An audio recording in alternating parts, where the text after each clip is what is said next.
Hey, Coach Ben. Welcome to Nova Legends podcast. Obviously you're the president of the Washington Spirit, DC United Legend, and what's very important to me, you're a fellow UVA grad. So thanks so much for doing this. Of course, my pleasure. It's nice to be on. Yeah. So you have taken the helm in a NWSL franchise, the president, at a perfect time. Actually, I bet you were. You probably won a championship faster than any president in the history of pro sports. I think you took over in September. You guys won the title in October. I think what's also very exciting for Northern Virginians like myself is we have Amanda Cromwell, Annandale grad, who you guys beat yesterday in the Cup. She's down in Orlando, and then my high school classmate Jill Ellis is like you, president in San Diego. So it's a lot. And then you have a new owner, Michelle Kang, the first minority women owner in the league as well. So a lot of interesting stuff going on. Yeah, and UVA, listen, I mean, just to start off, UVA's has its tentacles in the women's game and the men's game throughout my career, and it's always really benefited me to have those relationships. But yeah, the job now it's been fascinating. It really has been, and after DC United, I'm sure we'll get to this. It was important for me to step into another world, and I am in no way a women's soccer expert. I was in a certain lane on the men's side for so long, and your bandwidth, you only have so much bandwidth. So I didn't have a lot of time and energy for the women's game when I was in the men's game. So I'm getting an education over the last 6 months. Well, is soccer a lot like basketball in that the women are just as technical and talented as the men? It's just athletically it's different because, in basketball the men are 6'7". Is it the same in soccer in that the game is similar and the tactics are different, or how would you describe that? Tactics are tactics.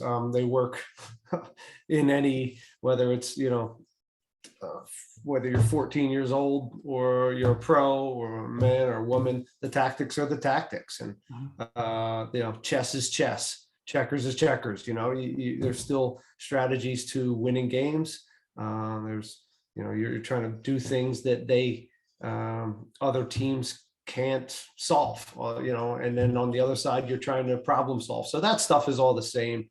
There's some nuanced differences, but there's so many more similarities than differences, but there are there's some layers that are a little bit more complex that I've found on the women's game, and just and maybe they're not differences. They're just or they're not, whether it's the communication, how you communicate, how the team structure, the captain aspect of it, and maybe the open lines of communications a little bit different than the male game in my experience. But again, I've only been with DC United and Spirit, so I'm taking a sample size of only 2 teams.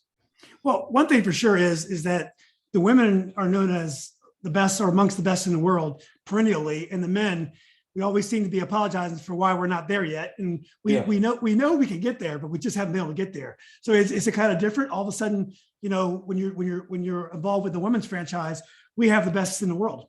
Yeah, well, it's one of the exciting parts of my job now, and frankly, one of the reasons I wanted to take a look at the women's game. They are the best. This is the best league in the world, and I didn't really totally understand it. Again, it's been 6 months since I've been introduced to the women's game, unfortunately, but I've been impressed. The quality, the technical ability, the understanding tactics, and just the league in general. I think I'm super bullish on this league and where it's going. I think there's a lot of wonderful owners coming in now that are really going to push this. And I think you see over the next 3-4 years that this league is going to be moving in a really in the right way. Yeah, I think we got big names even with Washington. We have, I think Chelsea Clinton has been involved with the franchise, and also I think Jenna Bush, one of the Bushes, has been involved. There are big names that are involved in it, and it's such a huge spectator sport. Such a participation sport for women in this country, and our women's national team is at such a high profile. It seems like there's the potential is limitless. Yeah. It's still relatively a new league. You know, there's been a few leagues in this in the women's game, and this one we're in such a better spot. The roots, the ownership, the league. So this is certainly the one that will stick and be the one that'll be here for 50 years. Well, do you find yourself as a president now? You have to remove yourself to some degree from the day-to-day soccer. Has that been difficult? Do you miss that? And are you going to be like the Billy Bean type of president that goes in the locker room and tells them to take some strikes? No, I don't miss that. I don't miss the hot seat one bit. But I do have opinions on the game itself. Fortunately, when I went to the Spirit, I've been able to see this other side of soccer. Again, I talk about being in one lane and a player and a coach for 20 something years. And now there's this whole other world to a sports organization, right? There's sponsors and getting butts in the seats and HR and all these things that were hidden from me as a head coach, because the head coach, the politics and everything was over here behind the curtain. So here I am for the next, the last 7 months, really taking a look at the other side of that. And it's been a great experience for me. It's a great learning experience. And I've also been playing the general manager for the last 3-4 months on top of the presidential role. So that has really given me a little bit, more of an education on salary cap and player movement and drafts. And so the league rules and collective bargaining. So all these things are so now being a player, a coach, a GM for a little bit, and a president, I feel like I'm getting a nice snapshot of what a sports organization looks like. Yeah. And also, how do you build culture? Like, so my son was a travel soccer player, which is, my main exposure over the last 10 years has been all soccer. But we did these European trips where amazing. You get a couple of weeks each year, go over there, go to all the local games. And, my son played against, teams, European club teams. But, when you're over there, every game is like Boston, Red Sox, Yankees. Every game is Duke, North Carolina.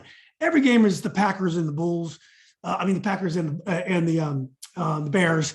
They have these rivalries that have been going on for 120 years or so. Yeah. And MLS and also in NWSL, we're building these rivalries. The teams are further apart. Like, we stayed in Alkmaar in Holland, and Alkmaar has rivals locally. Then we go to Amsterdam, they have rivals. The rivals are close. Is that a challenge to building that kind of culture they have in Europe? It takes time. Those are generational bonds and competitions. And, I think it's twofold. Some of it's proximity, some of it's the closest team to you, right? Austin, Dallas, and Houston, they have the Cascadia Cup in the MLS, Seattle, Portland, the LA teams together, right? So there's that bond. And then I think there's some historical bonds, right? So LA and DC in the MLS and had a nice rivalry for a while because we were two of the better premier teams, and we kept meeting in the finals year after year. So there's that kind of the best playing each other rival. So it takes time. It takes time, and it's always changing, right? So it used to be DC in the MLS. I'm speaking about DC in New York Red Bulls, right? And then New York City came along, and now all of a sudden that changed, and now it's New York City, New York Red Bulls. So it's always changing. I don't think it's hard to create culture. When I talk about culture, I always talk about authenticity and accountability, and I always make sure that I'm surrounding myself with the right people that kind of have those qualities as well. And but it's hard. It's hard to create culture. It's a very, very difficult thing, and it takes time. And it takes good players that have some of that same ethos, and good coaching. Just all through it, you need everybody on the same page. Yeah, I definitely think it's coming. I think it's a good idea to have franchises in the same city, which I think soccer is seems to be committed to doing. And one thing that's really interesting about soccer, when you watch American sports, you have your regular season and you have your playoffs. And years ago, the regular season meant something, like you win the pennant in baseball, whatever. But now, basically, in American sports, the regular season just determines your seeding for postseason. Now, in Europe, as you know, they still the regular season. The table is everything. Except I think Belgium has playoffs or so, but generally it's all the regular season. And then they have these concurrent cups. It could be a cup like you guys had yesterday, a cup game, but they have these concurrent cups, and then they have international competitions that are also cups that are determined by the previous year's seeding in your tournament. So it's all these different layers of competitions. In America, MLS and in NWSL, we're still kind of sticking with a kind of a hybrid, more of American model where the regular season leads to the playoffs. And there's also cup competitions as well. I think the cup competition you're in, it's a preseason cup. So it's a round robin and then a knockout, like a travel team or the World Cup would do. So what do you think about all these different types of layers, all these competitions? What would you like to see happen? I would like to see us stay the course. We have to be careful not to just always with an eye on Europe and what they're doing and how they're doing it, and at times embrace who we are here and what we're about in America. And we're about holding the cup at the end in a tournament fashion, and it's wonderful. I had a teammate who started here in the MLS and then went to the Premiership, named Ryan Nelson, and he played for Blackburn in the Premiership 10 years. And he won a championship with us the year he left. And he spent his whole time in Premiership, and he was 12th, 13th, 15th at the end of the day. And it's like, okay, it's great. But he still cherishes that cup and that run to glory. And at the end of the day, you're holding that cup, and you have a chance in MLS as well. It's not like you're Blackburn and there's no way you're going to win at the end of the day. Everybody has a chance in the MLS. So I think the structure in American soccer is just fine. And I would say the same thing for in my brief glimpse here at the NWSL. It's the same situation. Any team can win. The salary cap situation keeps the parity at a good level. And I still think just watching Duke North Carolina the other day and the NCAA madness, it's what we are. And we do it really, really well. So I don't see any reason why we should change it. And also, would that be the same for Americans that haven't really gone for relegation and promotion? We're not you're not really big into that. I know the rest of the world does it in most sports, not just soccer. They do it in basketball. They do in other sports as well. Do you also feel like that would never work in America too? The infrastructure below the top teams in both leagues, NWSL or MLS, has to be there a little bit. We're not there to have that as an opportunity. And you also have to think about, the owners, right? Do they want to buy in and invest and continue to build the league if they have a bad year and all of a sudden they're down playing in the league below? So there's a lot of layers to that I don't think we're ready for, right? B, I just don't think we need it right now. Maybe that changed. Maybe I changed when I, maybe I change at some point, but right now I think everything's okay. We just need to continue to, push this league, get both leagues, get higher quality, get all the players, again, a better infrastructure and salaries and more awareness on the television. And I think we're growing at a very good rate, both leagues, American soccer in general. We're moving in a right direction, but man, are we impatient. I mean, we just don't, sometimes we just don't understand how long some of these other places have been playing this game, and we want it now. We want the World Cup now, and it's going to take some time. And we've got a big country with a lot of different identities all over the world. So that is a wonderful thing, but it also can hinder some of this progress. But the state of soccer in this country is just fine. Yes. Well, over the last 10, 12 years, soccer is risen so sharply as a viewership, as a the TV exposure. It's on lots of different channels now. When you played, it was more of a niche sport at the beginning. So now that with so much exposure, people are going to want more and more. So they want more and more, but it's what are they watching, right? And the numbers are going up, right? Premiership's going up, and maybe the Italian leagues. But we need to make sure we're also making sure people in this country are watching the NWSL and the MLS as well, and not just skipping past that to that. And that's on the NWSL. That's on MLS to continue to push our product. So when someone tunes in, they come back. Yeah. Well, we can get to some more of those fun issues later on, but I'd like to go back to your background. I read that you played at Delco. So when your kid plays travel soccer in Northern Virginia, and you play these Baltimore and Pennsylvania teams, it's always amazing to you how physical they are, and how and how colorful the parents are on the sidelines. So what was it like for you growing up and playing soccer in Pennsylvania, Harrisburg? Yeah, so I'll give you 5 minutes. So I grew up in a place called Middletown, Pennsylvania, off the Susquehanna River. 3 Mile Island was the nuclear power plant right there. It's kind of like The Simpsons. It was a similar town to the show The Simpsons. But basketball, football, wrestling town, blue collar. I grew up playing soccer somehow within that, and it was a great way to grow up. As I progressed in the game of soccer, I started to travel to Philadelphia to find the best talent and play on the best teams.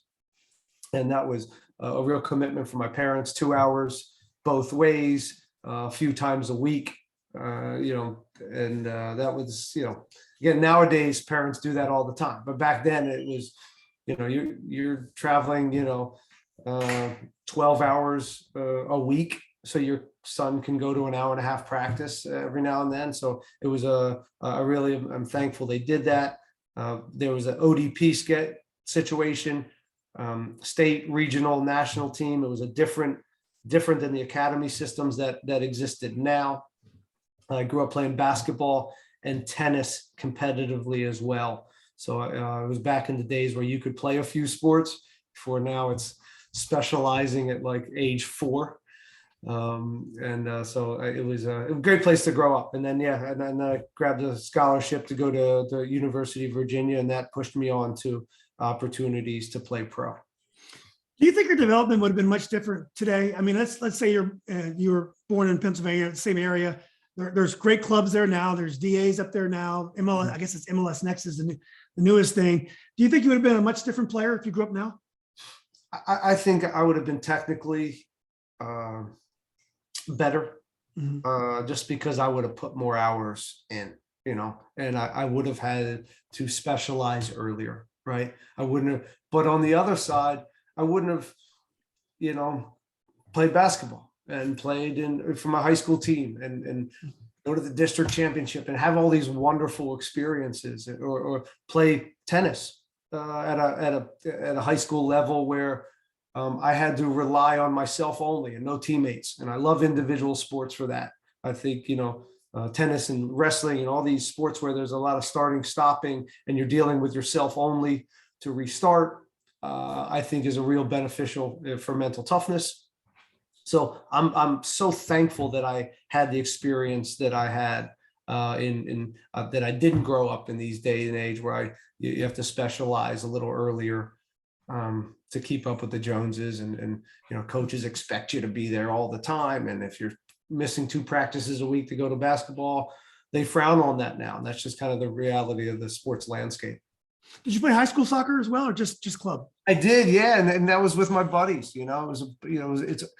There's a certain pride to play for. We weren't very good. I was kind of I was the guy in the best player in our district, obviously, and we weren't very good, but it was a great experience to play high school sports. I loved every moment of it. But at some point early in your career, you got exposed to Bruce Arena. Is that, and that's probably how you probably ended up at UVA? Yeah, when I was, I think 15, 14, I went on a regional trip. He was a coach of a regional team as well. We went to England, and that's kind of where I first met him. And yeah, we just, I think we kept in touch.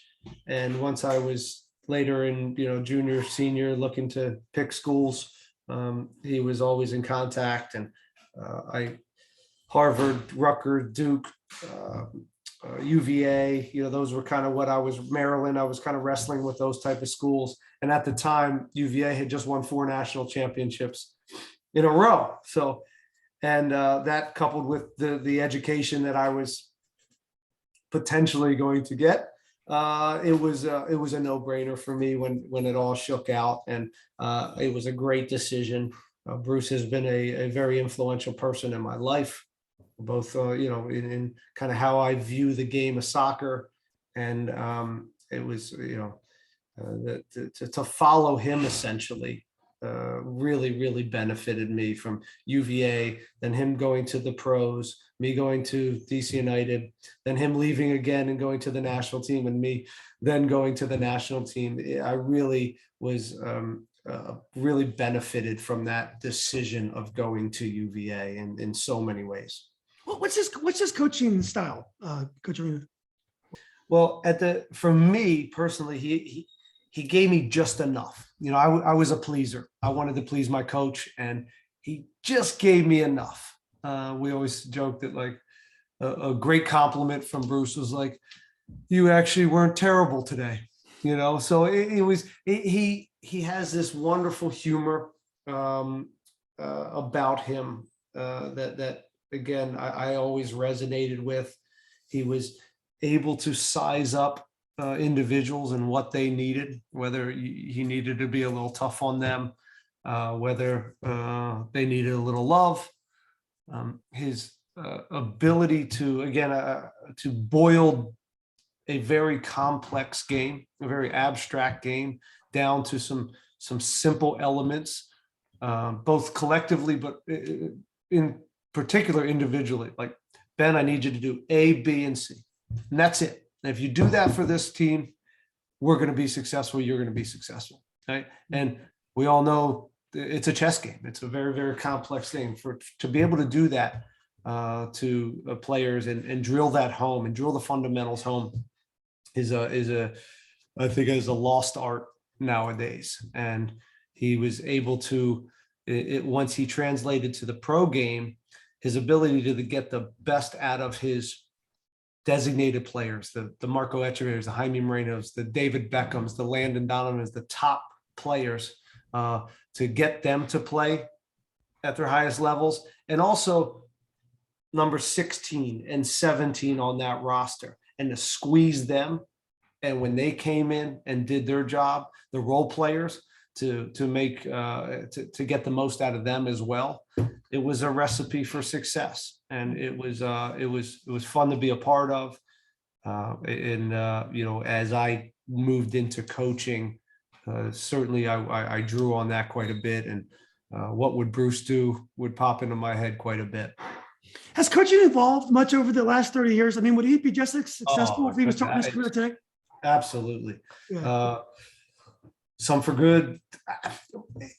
Listen, it's evolved, and there are so many layers to being a head coach now, right? You have sports performance, you have sports psychology, you have data, you have the tactics, you have the technology boost. Both on a physical, all the physical data, all the technical, all the tactical data that you can take in. And so you're just overwhelmed with information now. And that's come to a lot of, great parts of the game, and different styles and different tactics, and I think a better understanding from the fans as well on how coaches look at the game.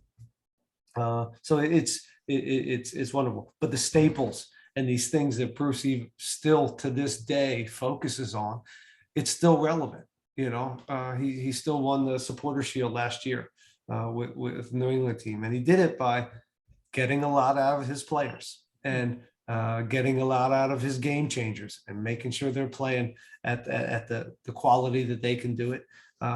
Getting a little bit more out of a few players that you're always like, how's he getting this guy to do well on this team? You know, picking off a player from somewhere else that they're not playing, and all of a sudden you're like, whoa, he's pretty good. And I don't know truly his recipe, but he's able to do that. Yeah, the game has changed. The game has changed mostly for the better. Yeah. One thing, and we'll get back to you in a second, but one thing I love about soccer, unlike almost any other sport, maybe except for basketball, is every country has its own way of playing the game. You know, the Dutch is total football. The English is very physical, you know, up and down. Spanish is very technical. Do you find that the coaches from the different countries are all versatile? They can all, like, can a Spanish coach come to America and have success in the MLS, or does it really matter where they're from? Yeah, I think it does. I think there's certainly some cultural stereotypes in the soccer game. Like if a Spanish comes over here, they're going to try to build and play overload soccer and connect a lot of passes and have possession, where an English coach would be maybe a little more vertical, and some of that still exists. I think some of that still translates, but again, the game is changing too. So even in these countries that have these cultural stereotypes, they're changing because the game is changing and you have to evolve. And what Barcelona did 10 years ago with the tiki-taki, like, you know, that's not necessarily flying if you want to win the Champions League anymore. There's some different styles and they're playing out that are seeing that are more successful, or, you know, at the highest level. I always say this league, the MLS, and probably the NWSL, not so much right now, but it will be a very, very complex league to coach in, because you're playing one week, you're playing someone from South America. Next day, you're playing from a coach from Europe. And we all know Europe has different looks, and a Brazilian coach, and now you have an American coach. So there's every weekend you're getting a different look globally. So I always loved it. Every week was a new adventure and how to figure out a new team and their tactics. And there's many leagues like that, but you know, there's also a lot of leagues that are every weekend you're playing a similar system. Maybe there's some tweaks on it, but it's not as diverse in the tactics as I think that the MLS offers. What kind of decision making do you recommend for players like yourself who are thinking about going to college today or going over to maybe try it in the pros? It's different now in that young players are getting exposed to Europe at a younger age. It's on TV, so they may be tempted to go overseas and play. What do you say to young players? It's a very difficult decision. If you're that good and you're now a junior in high school or sophomore, right? And now people are the scouts are over here looking for you to go to Europe and talking to you. It's a hard thing to say no to. If a German club comes over and offers you to try out to go over, as you said, the awareness and the exposure that the European game has be very tempting. I would be very tempted to give it a go, right? But it's still just, kind of an individual decision. The academy process and not going to college and going into kind of a reserve or a USL team that's connected to a pro team. I've seen it very successful for many players, and particularly DC United, where we've had a lot of success bringing people up through our academy and then playing and then being sold off. Every year or two we have a player that is getting sold to Europe that went through that process.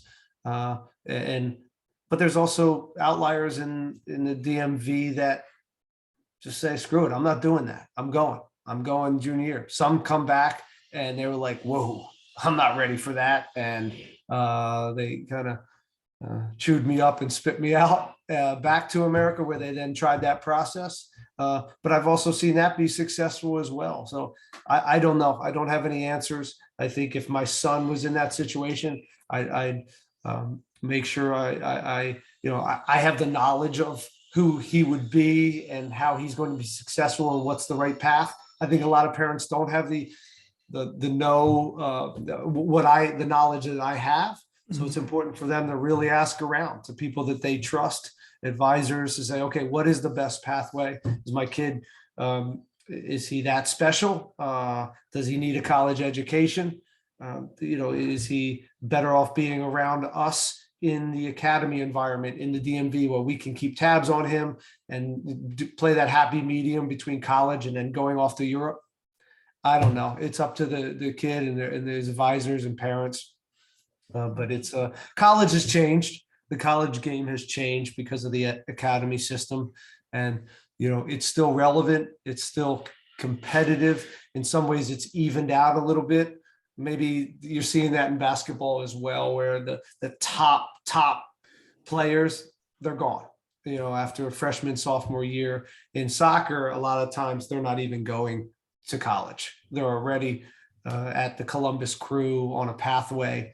So that has evened out the college game. So there's not as many special players, but it's still a great pathway for some kids. And a European academy is not the only stepping stone. A gifted player can go to MLS, have a couple of great years, and still be fine when he gets to Europe. There's nothing about the European education that if a player doesn't have will keep him from being a great player in Europe. No. Listen, I could rattle off 20 players. I mean, FC Dallas sells one every 2 years. It goes to academy, and now they're out in Europe at really good teams. We're no secret, right? This isn't the old days where it's like, you can, if you come to the MLS or you build through the academy system and you play a year or two in the MLS and you're having success and you're, 18, 19 years old, you're probably going to get sold. MLS does not. Historically, we've not been a selling league, and this is a business. And if you're an owner, you want to produce talent and sell off. It's part of the business process. Some you want to keep, but you can only keep them so long. If someone comes in and says, "Okay, here's $15 million for this 20-year-old player," like it's or 17-year-old player. 20 is too old nowadays. Actually, they only want 20-year-olds. So yes, the academy system every year gets better. It gets better infrastructure. It gets better coaching, and you're seeing now each year the transfer fees of these young players that are homegrowns that are growing up in this country and are being exposed and fostered by the academy programs, sold for big money. Kevin Paredes, who just was here, and I coached his first year as a pro, just went to Germany for $7-8 million, and he's a local kid that grew up playing around here in Bethesda and then went through our academy. So it's neat. Yeah, it's exciting. Well, quickly back to UVA. Did you play in the AstroTurf at Scott Stadium? No. How old do you think I am? Well, see, I don't remember. They had AstroTurf when I was there, and I graduated 81 undergrad, 91 law school. So it must have been right there where they changed over. Is that right? Klockner was built about 4 or 5 years. So right about when you were out of there, they built Klockner. Was Klockner there at all? No, I wasn't there when I was there. No. Okay, so it was like probably a year after you. They built Klockner, state of the art. And then I think very shortly after no coincidence. Well, I'm sure it didn't hurt at least that they won 4 national championships with Claudio Reyna, AJ Wood, John Harkes, and Tony Mill. That whole crew was it was a special. You got a special time in college sports, Frank. The talent that was going through there and what Bruce built, and Bruce was also a wonderful recruiter. I mean, you don't become the legend that he is without having some good players along the way and being able to coerce them into coming to a great school. UVA's UVA, so it wasn't like you were selling a bad product in general. It was a wonderful place, and but he was able to get great talent there and build what is still a great program. Did you have some fun at UVA? Did you get to go to Rugby Road? And did you have I probably had a little too much fun there for probably my first year or two. It probably cost me a few injuries, staying up late and not having the best diet, and maybe too many nights on Rugby Road past my curfew. But it was great. It was an interesting place for me. It took me a year to kind of get my head around UVA. I came from a small town in Pennsylvania where I'd be lying if there wasn't a little culture shock of going down south. And but I also didn't do a good enough job immersing myself into the UVA culture. I ended up, and sometimes athletes are guilty of this. We stay in the athletic world, right? We hang out with other athletes. We hang out with our team. We have this built-in fraternity that is the soccer team. So we don't need to go out to be in a fraternity or find friends necessarily, or like I think your average student. And we have this built-in family that you kind of stick in that lane. And I wish early I would have got away from that. And so I would have maybe again been more part of the UVA college scene rather than, but nonetheless, it was a great experience. The soccer, it was very soccer centric for me, and staying 2.5 years. I left one semester to go to California because there was a World Cup in under 20 World Cup in Malaysia, and they wanted everybody to take off school and be stationed out in California with the team to make that team. I don't regret doing it. It was a wonderful experience to be in a World Cup at the under 20 level. And then I came back, played my last year, junior year. We lost in the finals to UCLA. It still hurts, it still burns, but it was a very good team. And we lost, and then I left. So I never got a championship. I was the reason we lost. They had 4 in a row. I ruined the whole thing. But Arena still talks to you. So yeah. So describe the process of getting to DC United. I mean, I guess the MLS is probably only 2 or 3 years old, and when you joined DC United, is that correct? The transition, when I went to UVA, I didn't even have aspirations to really be a professional soccer player. I was going to be a teacher and go through the 5-year master's program there. And my second year, my sophomore year, the league started, and it was just a reality. And I was okay. I was an okay player my freshman year. And then sophomore year, I started kind of coming into my own and saying, oh, okay, this kid might be able to go to the next level. And then, my junior year, I kind of became a big name and really kind of turned the corner in my soccer career, and being someone that was a prospect to be like, oh, this kid can do it. And Bruce called me, was like, you're ready, and George Galnavac, who I give a lot of credit to for taking over. It's not easy taking over from a legend like that and building his own culture and his own career, really storied career that he's done. He pushed me out the door as well. He's like, you're ready. He's like, this college has nothing. The college game doesn't have anything else to offer you.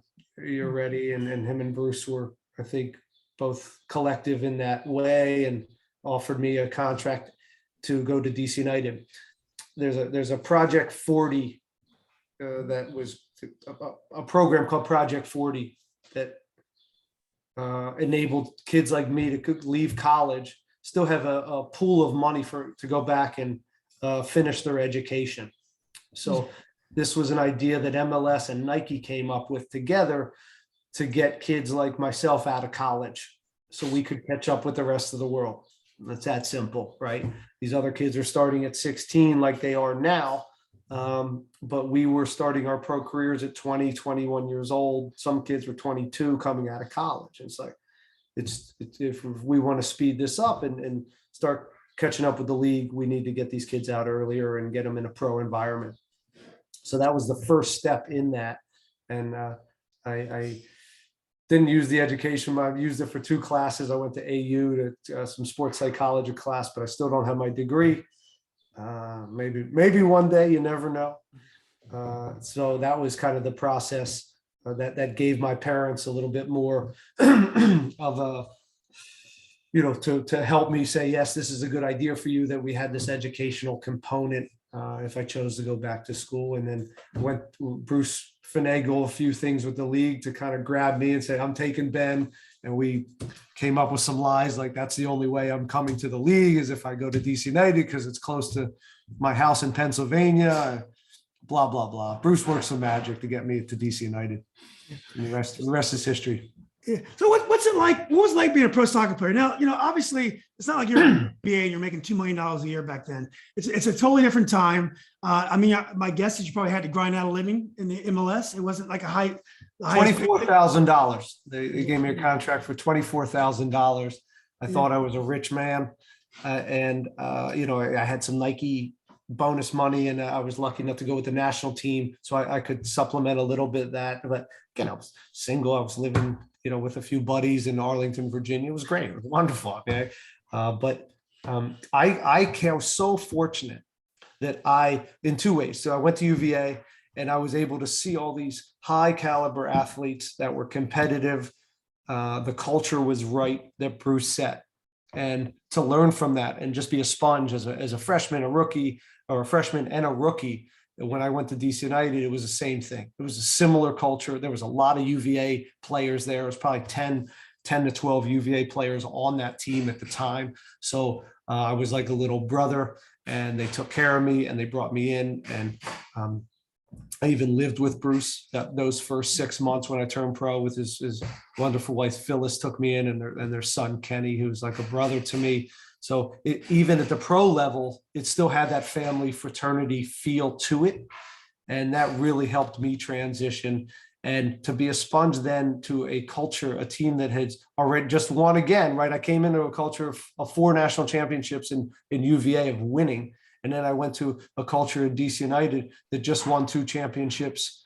And now I'm coming into that culture. So I'm so fortunate that I went to these places to sponge off winners and what it took, and the professionalism and the competitiveness. The amount of, intense practices. Practices were harder than the games half the time because of the level and the intensity that was at the training. You just had guys that hated losing, and there were fights and there was screaming, and I loved it. It was just right up my alley. And again, that those cultures really, again, when I became a coach, I look back on those cultures quite a bit in how to breed a winning squad. Well, yeah. Well, you have 2 types of Europeans that are actually foreigners that you play with. You get the ones that are kind of like the name players, and then you get the ones that are just kind of grinding out a living like you guys. What's the relationship between the foreign players and the domestic players in DC United and also in the MLS? Well, that's a really tricky balance. And going back to Bruce, he somehow figured that out. He somehow figured to bring us all together. Okay, you're separate, of course. Marco and Jaime and the Bolivians are going to off the field maybe hang, culture. They're going to do their own thing. And John Harkes and Richie Williams, they're going to maybe go do something different in their lives, and they all have families. But he somehow brought these teams together and these cultures from all over the world to be one group that, you didn't have to be best friends all the time, but you had to look after each other on the field, and you had to be selfless. And that end result of winning games had to be the primary focus, and you couldn't veer off of that. But I don't know. That'd be I've had teams where, I've seen teams where I've been lucky. My team's never really had that the clickiness, but it's a very difficult thing. I've seen it go wrong, and but that doesn't necessarily have to be a foreign U.S. thing either. That can be a young group or an older, more experienced crew. You can find these factions that can erode a team anywhere, and for any reason. Doesn't have to be cultural. It could be the way you're always try to get a pulse of that stuff. Putting out these small fires and communicating through that as a leader. When you start smelling that stuff, you better get out ahead of it, because it can foster and build and build and build. And then sometimes it's too late. So I guess that would be my advice when it comes to culture. Try to identify that, have a real smell for that stuff, and nip it in the bud early. Yeah. Well, the Spirit and also DC United have a wonderful place to play, Audi Field now. But I have great memories of watching DC United and watching you at RFK. I have great memories of RFK with the Redskins for many years. What do you think about RFK as a place? And does it bring back some good memories for you? Yeah, I'm a real romantic with that building. I spent 20 years of my life going there, and 10 of those almost every day as a workplace. And it certainly wasn't state of the art. It was falling down every day, and the animals and the rats and the raccoons, and it was a special place. But I love that building, and there's some of my greatest memories are working there on a daily basis, and also on that field. The lights, it was a special lighting and those night games at Audi Field when our fans, 20,000 people were there jumping on their stands, and it was rocking, and yeah, it was just a great building. Audi Field, but it was time, right? Audi Field, it was time. It was RFK was dangerous, and you can't go there anymore. It was time to move on. Our fans deserve the new stadium, and Audi Field is a great venue, great place to watch a game, both for the women and the men. Yeah, well, Coach, I want to talk a little bit about your playing career and some of the highs that you had with DC United, and also definitely about your year at Nottingham Forest. It must have been really cool to at least experience the year, English soccer. That's it. So, it was good first year for DC United. We went to the finals. We lost. And then we luckily won the next year against LA, and so that was my first championship after again losing a lot of championships in UVA and DC United, and that meant it was more of a relief because I was chasing that championship, and I lost in so many. It was really a burden on me. And then after that, I went to Nottingham Forest just on loan for a couple months. To get a glimpse of European soccer was a dream of mine, and it was wonderful. The fans got behind me. It was a good league for me. It wasn't the Premiership. It was under. It was the one under. It's called the Championship, and it was super blue collar, and I just fit right in. It was a really, really great league for me, and a fun team. And the bad part was I ended up breaking my ankle there. And kind of derailed that European dream for me. I came back and had about 5 surgeries on my ankle to fix it, and I was out for another year. And that led to me kind of throughout my career having about 10 surgeries on my ankle, my other one. So that was, but I don't regret it, because getting that little glimpse of European soccer. It was just a dream come true, and also just a wonderful experience. So then I came back when I got healthy. Again, just to sum up the career, I had to change gears on who I was as a player. I was slowed down a little bit because of the surgeries. I changed from being a really attacking winger that was up and down, and to kind of a more of a cerebral central midfielder. They could kind of hide my deficiencies, but it was great, and able throughout that process to go to the Olympics. And Bruce took me as well to the World Cup. I always joke I was kind of the guy running behind the plane that was leaving to the World Cup, like hanging on to the wings. I was definitely not a shoe-in for that trip, but he brought me along, and and then being able to just get a few minutes in that World Cup was very special, because going to the World Cup's one thing, but actually stepping on the field was again something. No surprise, every kid growing up playing soccer is wants to do. So that was about it. But it was very lucky. And then I retired, forced into retirement a little bit through injuries, and I didn't have a job, and they offered me an assistant coach job with Kurt Anolfo, who was a UVA grad.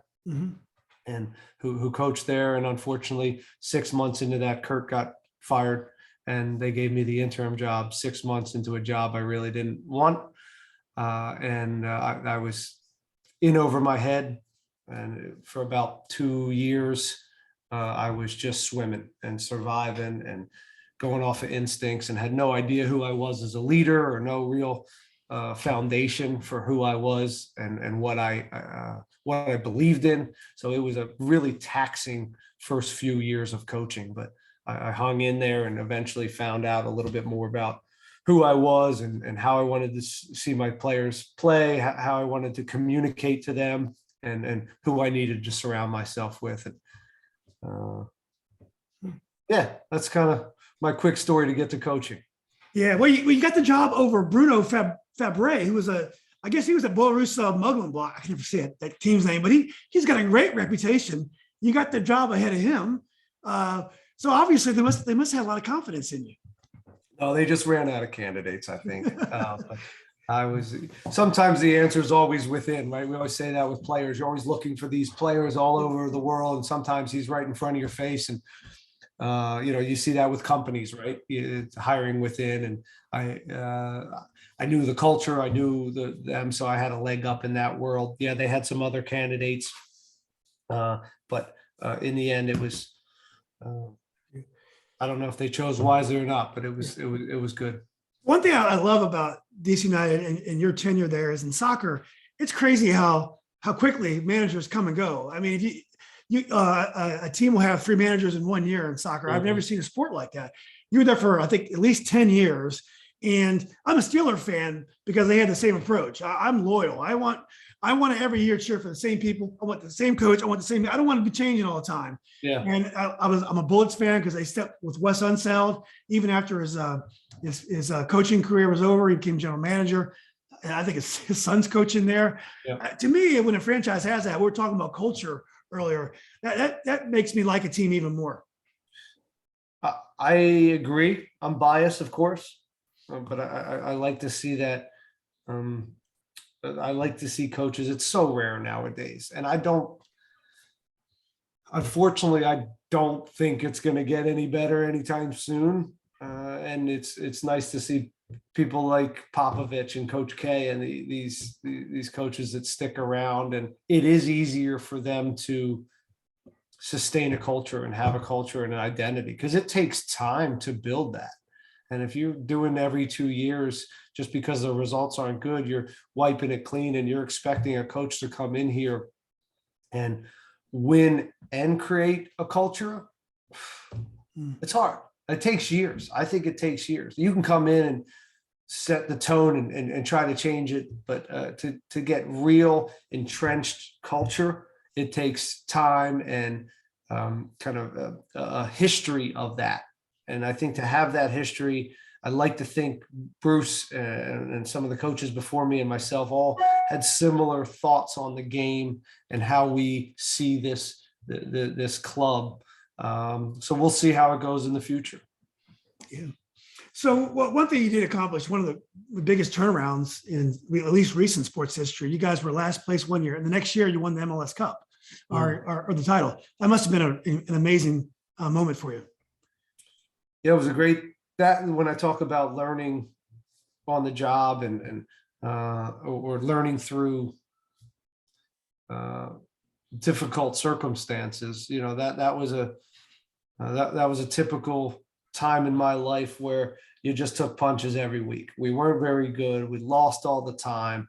Your damage control, you're kind of putting out fires, and you're dealing with emotional players and owners throughout that season. And what it showed me was what I was good at and what I needed help in. That was the first year where I really had to think about myself and changing the way I'm going about my job. And what I came to realize is that I don't, so I needed some people around me to kind of hide some of my deficiencies.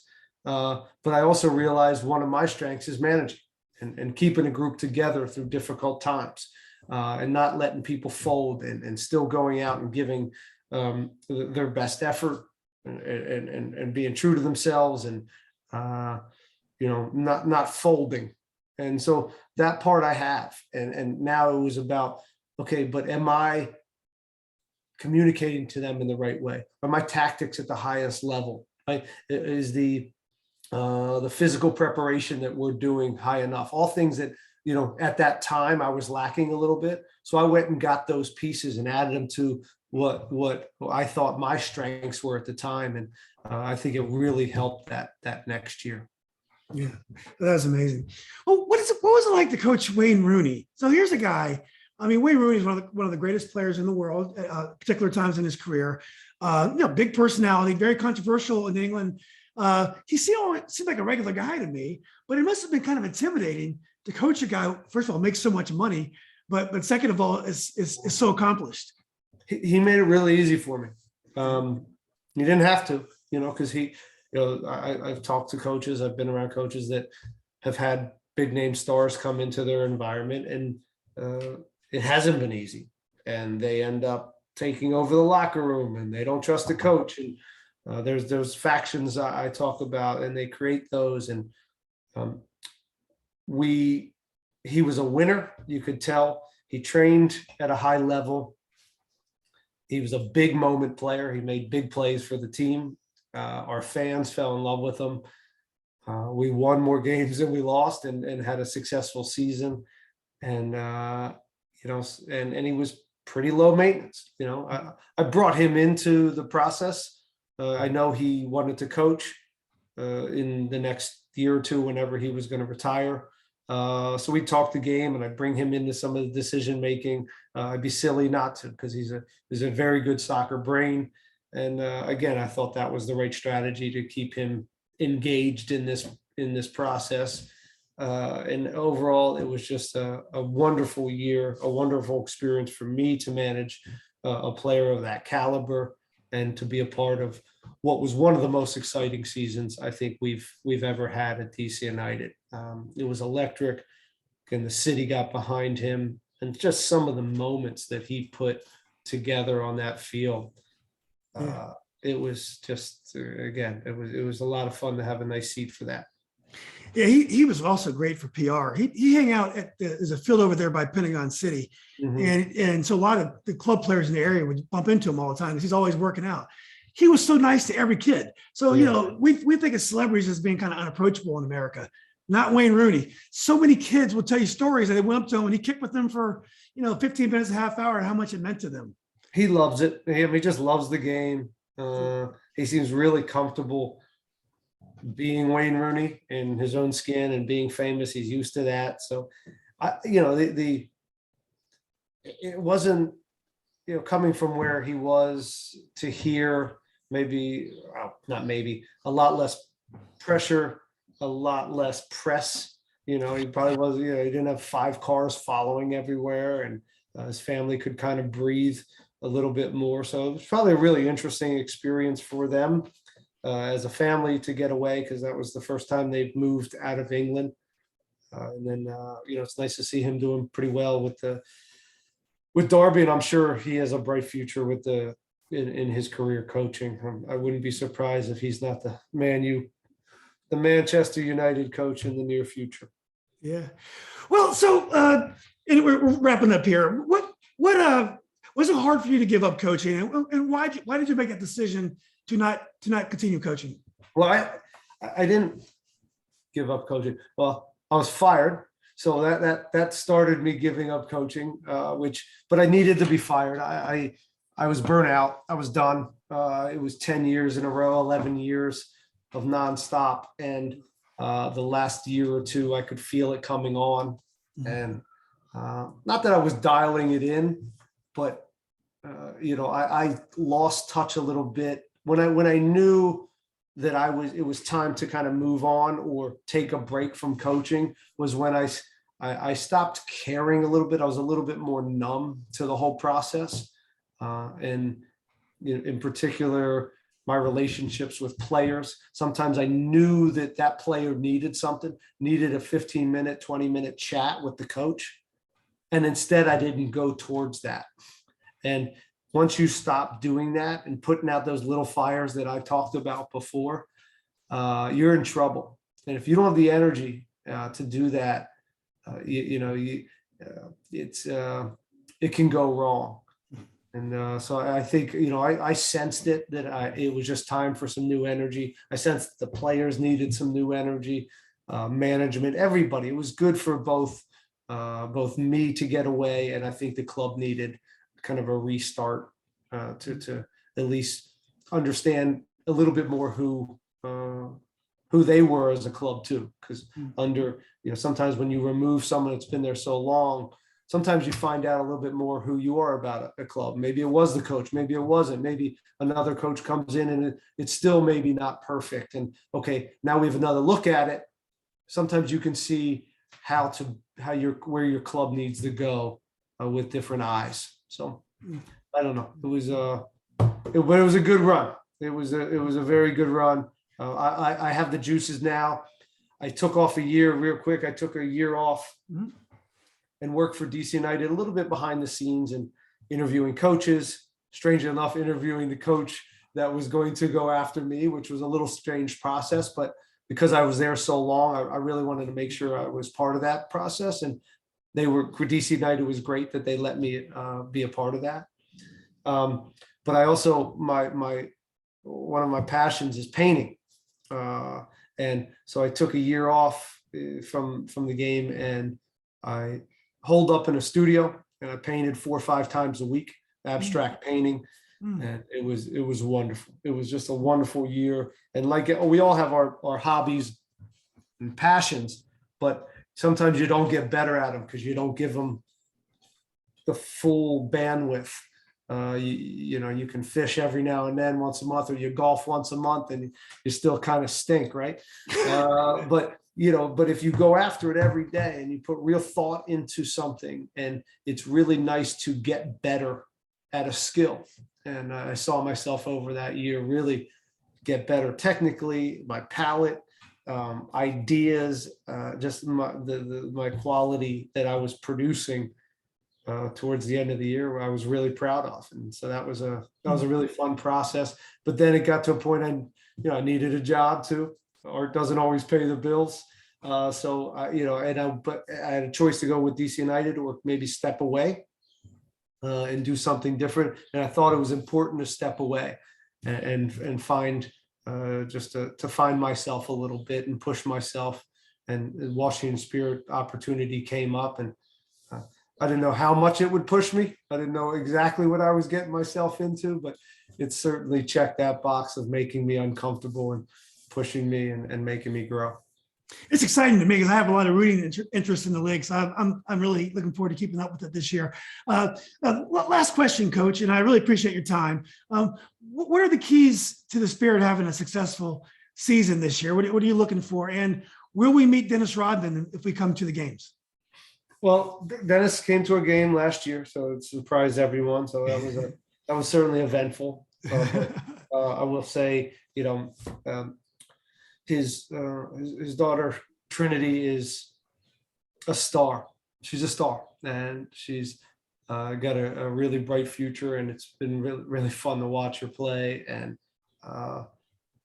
every game now, and this is kind of a small, maybe microcosm of what the team is going to face, right? She's going to face 2 players every game. She's going to be man marked. She's going to get help. There won't be many isolations anymore. So she'll have to figure out other parts of her game to solve that and to still be effective and still produce what she's produced. And that's part of growing as an athlete. And you can bring that to you can expand that and it's going to be the same thing with the team.